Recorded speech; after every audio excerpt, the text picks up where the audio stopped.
Bismillahirrahmanirrahim. Assalamualaikum warahmatullahi wabarakatuh. Sahabat BRIT, selamat pagi atau selamat malam, juga profesional muda. Kita lanjutkan ke sesi kedua dari membangun culture, yaitu di fase implementasi ya. Jadi implementasi pun dipecah menjadi dua ya.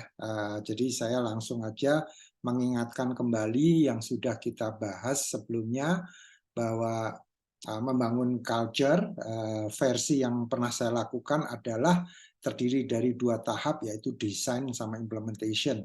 Desainnya itu sudah kita bahas, yaitu setting the ground, sudah kita bahas pada sesi sebelumnya atau lihat di channel ini juga. Kemudian di implementasi itu ada dua tahap lagi di dalam implementasi, yaitu pertama building the pillars dan yang kedua raising the bars. Nah, dalam sesi ini kita akan fokus pada building the pillars. Ya, jadi kalau waktu kita bahas sebelumnya, saya mulai dengan sebuah workshop di top management workshop gitu ya. Jadi semua pimpinan bisnis dan direksi dikumpulkan gitu. Ternyata jumlahnya 19 orang waktu itu. Jadi kita kumpulkan di Bali. Nah, sekarang kita bagaimana hasil dari top management itu kita cross check dengan yang kemudian, yaitu senior manager atau manager dan seterusnya ya. Jadi waktu itu kita sambung dengan masih tetap topiknya journey to excellence through building a solid corporate culture ya. Jadi ini adalah workshop kedua, maksudnya pertama kan dengan direksi ya, yang kedua ini dengan di bawahnya direksi, dan nantinya juga sampai ke staff juga sih gitu. Dan ini dilakukan di sebulan kemudian. Kalau yang dengan direksi itu di bulan Mei, kalau ini bulan Agustus, bulan Juni ya, tanggal 9 dan 10 Juni di tahun 2014. Nah, seperti biasa saya selalu mulai dengan tujuan dan hasil ya. Pertama yang perlu saya tekankan adalah tujuannya memahami pentingnya membangun budaya korporasi yang solid untuk mencapai hasil kinerja korporasi yang terbaik. Kemudian memberi masukan konstruktif terhadap nilai-nilai inti atau core values yang telah ditetapkan dan diyakini akan membawa perusahaan ini mencapai visi dan misinya dengan baik. Ya, jadi memang core values sudah ditetapkan dalam workshop di Bali sebulan sebelumnya. Kemudian yang ketiga, tujuannya adalah menyiapkan diri untuk menjadi agen perubahan demi percepatan implementasi budaya korporasi yang baru.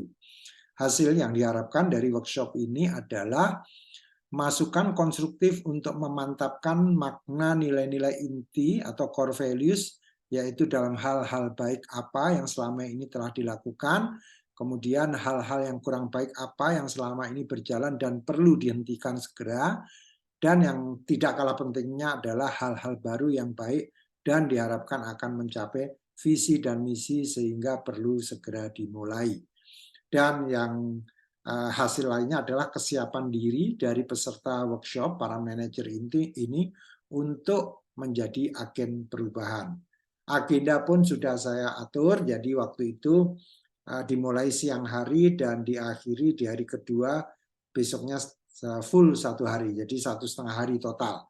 Mulai dari siang jam 1 dibuka dengan presidir ya, jadi presidirnya membuka, kemudian ada gambaran umum dan bagaimana setiap kelompok itu nanti berdiskusi mengenai masing-masing dari core values ya. Jadi selama jam 1 sampai jam 17.40 itu mereka membahas mengenai makna masing-masing dari core values. Core values-nya nanti akan saya sampaikan di bagian akhir dari sesi ini.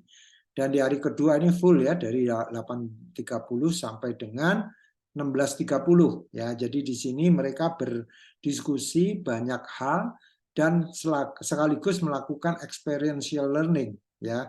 Waktu itu experiential learning-nya saya desain memang khusus yang terkait dengan 3 core values ya.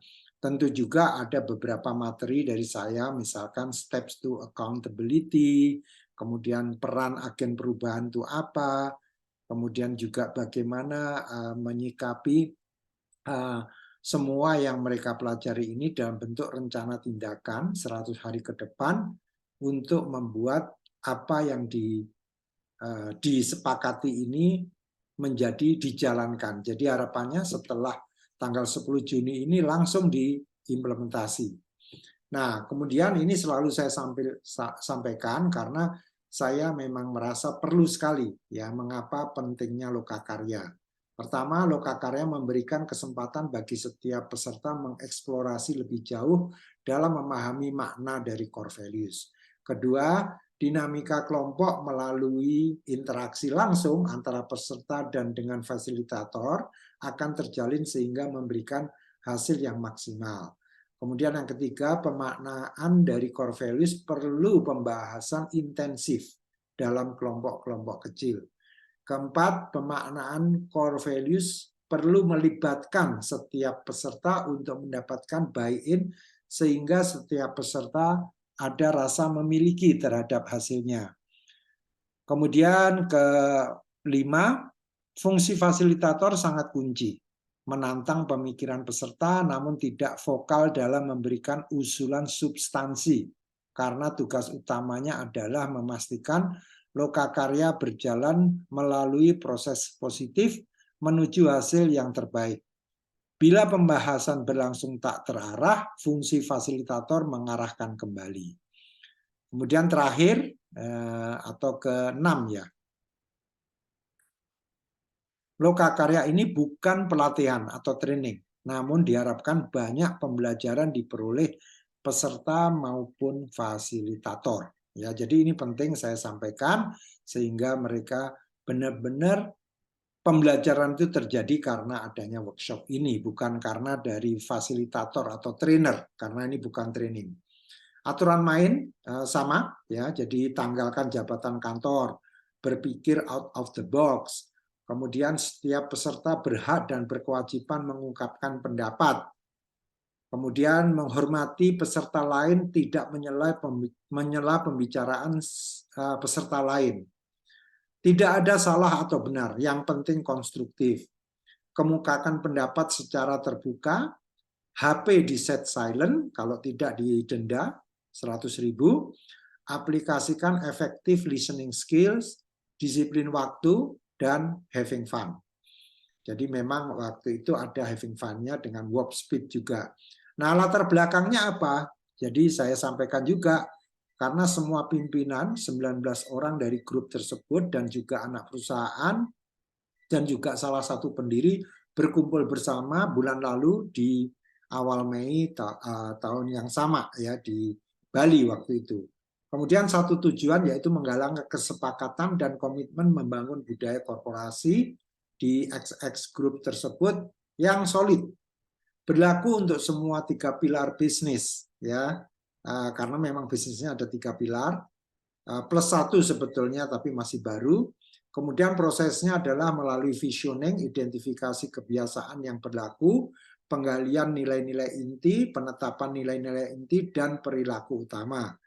Nilai-nilai inti telah disepakati dan ditetapkan. Perlu mendapatkan masukan untuk penyempurnaan makna agar mudah diimplementasikan sehari-hari. Ya, jadi core values hasil dari Bali setelah melalui diskusi dan dialog yang sangat intensif selama 3 hari di Bali, hasilnya core values-nya ada 3, yaitu pertama strive for excellence, kedua customer focus, dan ketiga trustworthiness. Ya, 3 core values ini yang mendasari perusahaan ini untuk berbisnis. Ya, ini penting sekali. Nah, kemudian maknanya apa? Jadi strive for excellence itu maknanya adalah senantiasa berusaha untuk mencapai hasil yang terbaik bagi para pemangku kepentingan. Jadi tidak hanya pelanggan saja. Kemudian customer focus senantiasa mengutamakan kepuasan pelanggan. Kemudian trustworthiness selalu dapat dipercaya dan diandalkan. Ya, jadi ini merupakan bahan dari diskusi kelompok yang dilakukan dalam sesi membangun pilar. Nah, Membangun pilar memang tidak hanya workshop, karena memang setelah workshop itu mereka langsung menindaklanjuti dengan perilaku spesifik di masing-masing unit kerjanya yang dijiwai oleh core values tadi. Ya, jadi building the pillars ini justru kuncinya pada implementasi, karena memang percuma juga kalau sudah didesain, sudah dikonsep dengan baik, core values apapun akan runtuh kalau tidak diimplementasikan dengan sangat baik. Jadi ini merupakan tantangan bagi kita semua untuk terutama jadi perusahaan tersebut ya, untuk setiap karyawannya menjalankan perilaku yang dijiwai oleh 3 core values. Strive for excellence, customer focus, sama trustworthiness ya. Menarik sekali ya, nanti kalau perlu kita bahas 3 core values itu apa, tapi intinya saya ingin tekankan dalam building the pillars ini, para manajer dan karyawan lainnya harus memahami dulu apa itu core values mereka dan dampaknya pada perilaku keseharian itu seperti apa ya. Nanti kita bahas lagi di Atomic Habits atau 7 Habits of Highly Effective People, itu bagaimana implementasi lebih lanjut.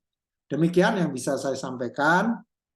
Terima kasih sudah menyimak hingga selesai. Assalamualaikum warahmatullahi wabarakatuh.